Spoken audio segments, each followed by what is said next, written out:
হিন্দু নিধনযজ্ঞ চলছে কেন? বাংলাদেশ সরকার জবাব চায়। বাংলাদেশ ধিক্কার। হিন্দু নিধন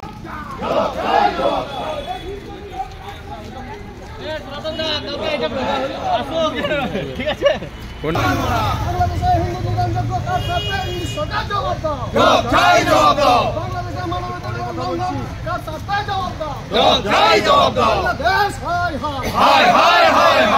বাংলাদেশের হিন্দু আইনজীবীদের উপর আক্রমণ করা হলো কেন? ইউনিশ সরকার বাংলাদেশের হিন্দু আইনজীবীদের উপর আক্রমণ করা হলো কেন? ইউনিশ সরকার বাংলাদেশের হিন্দু আইনজীবীদের উপর আক্রমণ করা হলো কেন? ইউনিশ সরকার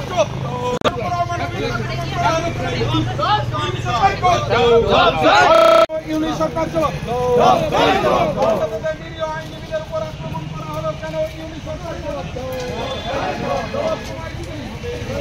আপনাদের বাংলাদেশে হিন্দু নিধনযজ্ঞ চলছে এবং চিন্ময় প্রভুর হয়ে যে সমস্ত আইনজীবী দাঁড়াবেন তাদের উপরে বাংলাদেশের অন্যান্য আইনজীবীরা মারাত্মক নোংরা ভাষা এবং তাদের উপরে আক্রমণের হুমকি দিচ্ছেন।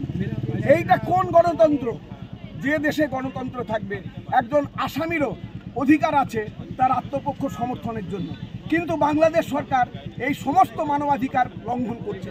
আমাদের প্রতিবাদ, বাংলাদেশে যে হিন্দু নিধন চলছে সেই ক্ষেত্রে ইউনূস সরকার পরোক্ষভাবে এবং প্রত্যক্ষভাবে সমর্থন করছেন, তারই বিরুদ্ধে আমাদের দুর্গাপুরের আইনজীবীদের এই পদযাত্রা। বলা হচ্ছে গণপিটুনি দেওয়া হবে, যে আইনজীবী দাঁড়াবে তাদেরকে গণপিটুনি দেওয়ার নিদান দিয়েছেন ওখানকার একজন আইনজীবী, কি বলবেন? তাহলে এটা তো বাংলাদেশ সরকার যদি প্রকৃত গণতান্ত্রিক সরকার হন তাহলে তো তাদেরই ব্যবস্থা নেওয়া দরকার, আমাদের তো মিছিল বার করার দরকার হতো না।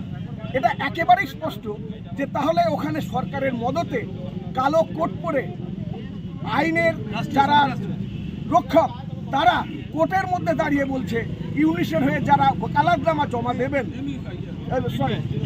চিন্ময় মহাপ্রভুর হয়ে যারা ওকালতনামা জমা দেবেন তাদের গণপিটুনি হবে।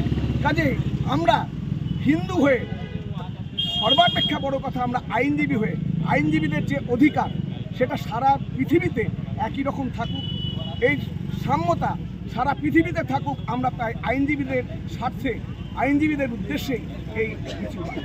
কি নাম আপনার? তুষার গুপ্ত।